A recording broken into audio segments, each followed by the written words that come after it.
और जानते हैं ब्लॉक वर्धा से किसके क्या मंशा थी, किसके रूप में मतदाता के मन में क्या विचार था और किस पर अपनी मोहर लगाई है, इसके बारे में विकास के नाम पे है या देश के नाम पे है या अपने नगर या ज़िले के भविष्य के बारे में है। हाँ बताएं सर, क्या नाम है आपका? सुरेश टोंटे, जिलाध्यक्ष भारतीय जनता पार्टी किसान मोर्चा ललितपुर। टोंटे साहब, ये बताइए किस मुद्दे पर वोट डाला गया? विकास के मुद्दे पर यहाँ पर वर्धा के आसपास सभी गांवों ने विकास के मुद्दे पर माननीय मोदी, योगी जी और मोदी जी को भारी मत डाले हैं। देखना आप 14 मार्च को। अभी आपने जो मत दिया है वो देश के विकास के नाम पे या अपने ज़िले के विकास के नाम पे? इसमें जितनी सुविधाएं मिली तो योगी सरकार जिले के विकास के नाम पर, ग्राम के विकास के नाम पर, देश के विकास के नाम पर। तो अभी जो सरकार चल रही थी हाँ, वो सही चल रही थी, पूरी सही चल रही थी। बहुत इससे अच्छी अभी तक जीवन में सरकार नहीं आई है, देशवासियों ने देखी नहीं इससे अच्छी सरकार है। कई मुस्लिम मतदाता तो इसको कहते हैं कि सरकार ने कुछ नहीं किया। कौन? कई मुस्लिम सरकार ने मुसलमानों के लिए इतनी फ़ायदा दी कि उनके लिए आवास जितने मिले जितने हमारे हिंदुओं को नहीं मिले, चाहे शौचालय की बात हो चाहे राशन की बात हो। आपने देखा होगा पिछली समाजवादी सरकार में केवल अंत्योदय कार्डों को उन्होंने एक वर्ग के लिए विशेष लाभ पहुंचाने का प्रयास किया। इस सरकार ने चाहे ब्राह्मण से लेकर वाल्मीकि तक सभी को राशन देने की व्यवस्था की है। इससे अच्छी सरकार हो ही नहीं सकती है। एक बार बताइए, क्या मध्यम वर्गीय परिवार इससे खुश रहे हैं? मध्यम वर्गीय के लिए ये स्वर्ग थी ये सरकार। उसके लिए खाद्यान्न कोरोना काल में आप देख रहे हो, जब वैश्विक महामारी सारे देश के अंदर पड़ी हुई हो, मध्यम वर्गीय का कोई घर शेष नहीं रहा है जिसके लिए खाद्यान्न उपलब्ध नहीं कराया गया हो। एक बार बताइए, क्या भाजपा जब सबका साथ और सबका विकास कहती है और सबका विश्वास, तो इसमें मुस्लिम जो जितने कैंडिडेट थे उनको टिकट क्यों नहीं दिया गया? इसका हमने मुस्लिम कैंडिडेट को क्या टिकट भी दिया, एक पहली बात सुना, उनको फायदा भी दिया। और जिनके लिए फायदा लेने के बाद ये कह रहे हैं कि योगी जी ने फायदा नहीं आया तो वो इस देश के हो भी नहीं सकते हैं। ऐसे भेदभाव किया ही नहीं हमारी सरकार ने। इस देश का कैसे हो सकता है? भेदभाव नहीं किया कोई व्यक्ति के थे। यहाँ पे आप कैमरा घुमाए, कोई कहते कि जिनको खाद्यान्न को बनाए तो मैं मान जाऊंगा। एक हिजाब वाला मामला चल रहा है, हाँ, तो उस पर क्या सरकार पे यह असर पड़ेगा? क्या भाजपा पे कोई असर पड़ने वाला नहीं है। देखिए हम आपको बता दें, कोर्ट में ये मामला है, उसका न्यायालय का हम लोग पालन करते हैं। ये तो बगैर मतलब की बात है कि सरकार पे असर कहीं से कोई पड़ने वाला नहीं है। मामला कोर्ट में, वो जाने। और क्या मतदाताओं पे इससे कोई असर नहीं पड़ेगा? मतदाताओं इतने उछल के वोट दिया है। मेरे गांव में 80% वोटिंग हुई, मैंने नहीं सोचा। जब से मैं गांव में पैदा हुआ 80% वोटिंग नहीं हुई है। मुस्लिम वोट मिले हैं? अरे मुसलमानों ने वोट दिया हमारे लिए भाई साहब। वो कह रही है माता, मैं स्वागत आज माला पहनाऊंगा, स्वागत करूंगा और माताओं के लिए। आप समझिए उनके लिए कि मुसलमान आधे वोट मिले हैं वर्धा में। हमें क्या बात कर रहे हैं आप? चलिए साहब, आप बोल अजीत सिंह, आप बोल रहे हैं कि हिजाब स्कूल किसी धर्म का होता है कि सभी धर्मों का राष्ट्र का होता है?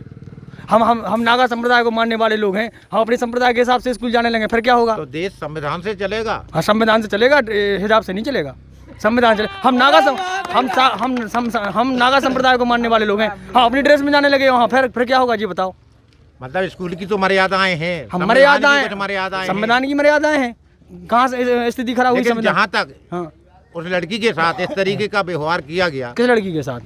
एक मुस्लिम परिवार की लड़की के साथ जो हिजाब के मामले पे जो नारेबाजी जिस तरीके की, क्या ये न्याय संगत है? तो उस मुस्लिम लड़की के लिए शिक्षा जरूरी है क्या धर्म जरूरी है? जी बताओ। नहीं, इस देश के लिए धर्म जरूरी है कि शिक्षा जरूरी है? आपसे एक प्रश्न किया है कि उसके साथ जो जिस तरीके का व्यवहार किया गया। आप तो एक बात आओ, मुस्लिम लड़की के लिए धर्म जरूरी है कि स्कूल जरूरी है, शिक्षा जरूरी है? लड़की मुस्लिम परिवार की हो या हिंदू परिवार की? हिंदू परिवार की लड़की तो कोई ड्रेस में नहीं जाती। उनकी मर्यादा तो सबकी, जो स्कूल ड्रेस कोड तैयार करती, स्कूल कोड तैयार करती, मर्यादा तो हर समाज चाहती है। हाँ, तो मर्यादा चाहती है, हम मान रहे हैं आपकी बात के लिए।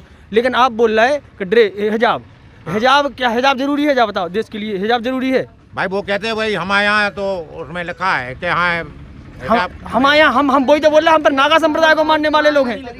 हम वही तो बोल रहे, हम कहने लगे हम नागा संप्रदाय, हमारा तो शरीयत के हिसाब से चलता है। नहीं, तो हम नागा संप्रदाय को मानने वाले लोग हैं। ये भी तो समझो बात के लिए हम क्या बोल रहे हैं। हम पर नागा संप्रदाय के हिसाब से स्कूल जाने लगे, फिर क्या होगा? कुशवाहा जी, किस मुद्दे पर वोट दिया आपने? हमने बीजेपी का अच्छा काम लगा मुझे।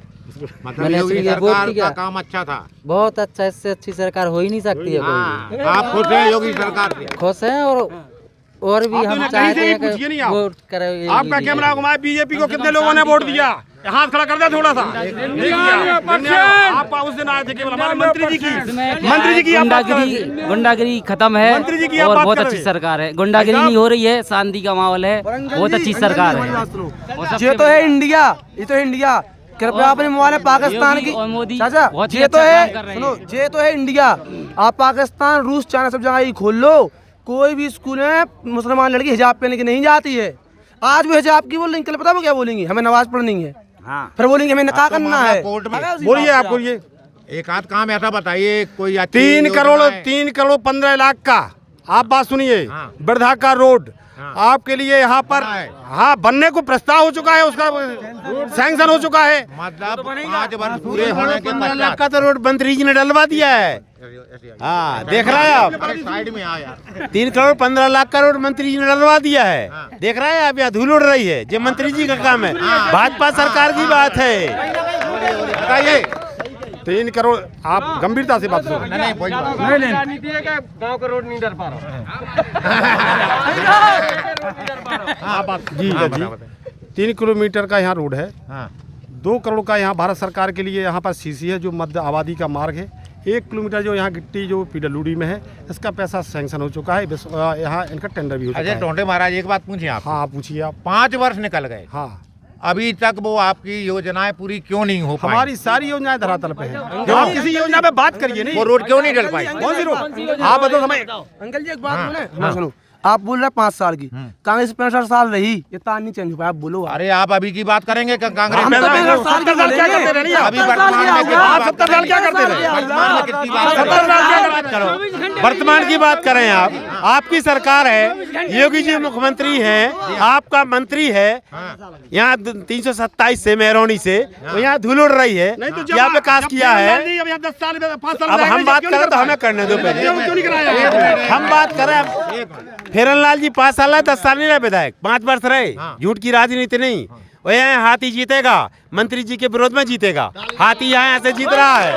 मंत्री जी की योजनाएं तो कह रहे बहुत खत्म सारे है, हैं। मंत्री जी ने कुछ नहीं किया। मंत्री जी का ये बैठ सुनो, खड़े नेता जी मंत्री बताइए। जी, अब मंत्री जी बताइए, का जवाब हेड दीजिए नहीं आप। लगा है। वर्धा का ऐतिहासिक विकास किया है और बीजेपी को वोट डाला है।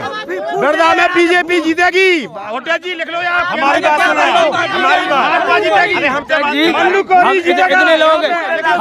हम इतने लोगों के बीच में कह रहे हैं, इतने लोगों के बीच में कह रहे हैं 1000 वोटों से यहाँ फूल जीतेगा। आप वो काउंटिंग देख लेना। सुनिए आप, यहाँ से हाथी जीतेगा और हम लोगों ने एक बार वोट केवल दिए हैं। रमेश खटीक को जिला पंचायत सदस्य बनवाया था, उसके 2 सीसी है। रुक जाओ जरा, उसके 2 सीसी हैं यहाँ और प्रतीक्षालय है और शमशान घाट बनवाया है। वो विकास का आदमी है। 85 लाख बिरधा की जनता सबको जानती है। नगर पालिका में जिसने पेशाब घर बेच दिए उसको बिरधा की जनता कभी वोट नहीं देगी। मन्नूकोरी विकास है, वही जीतेगा। रमेश खटीक, पता चलेगा। रमेश खटीक 10 तारीख को पता चल जाएगा कि फूल कितने, भारतीय जनता पार्टी कितने ज्यादा वोटर से यहाँ से हारेगी मेहरौनी से। ये 10 तारीख को पता चलेगा।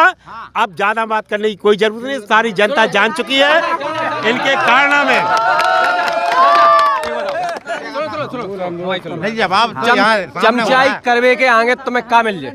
जा बताओ, चमचाई के आएंगे तुम्हें कुछ नहीं मिला। अपने घर भर पे हो, तुम कुछ नहीं कर पे हो। देश को बोलो तुम घंटा नहीं कर पे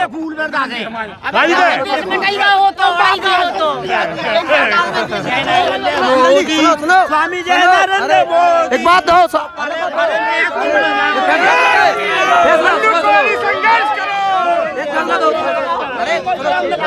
जो हमारे चाचा हैं सीताराम माते, उन्होंने बताया कि वो शमशान घाट बनवाए हैं, रोड डरवाए हैं रमेश खटीक जी ने। वो रोड इसलिए डरे हैं कि जो बीजेपी से वो जिला पंचायत अध्यक्ष बने हुए थे, वो हमारी बीजेपी सरकार के कार्य कराए हुए हैं।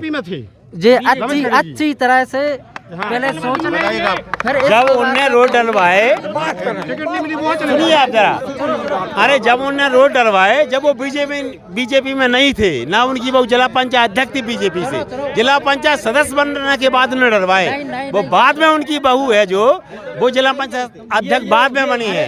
वो तो विकास का आदमी है रमेश खटीक।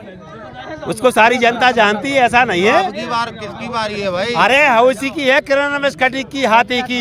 यहाँ से हाथी जीत रहे हैं मेहरौनी से, कोई हराने वाला नहीं है। मेहरौनी की बात नहीं करो, पर अपने गांव की बात करो। अपने गांव से जिता नहीं पा रहे, मेहरौनी जिताने चले। पंडित जी बिरदा से हाथी जीतेगा, 500 वोट से ज्यादा चलेगा।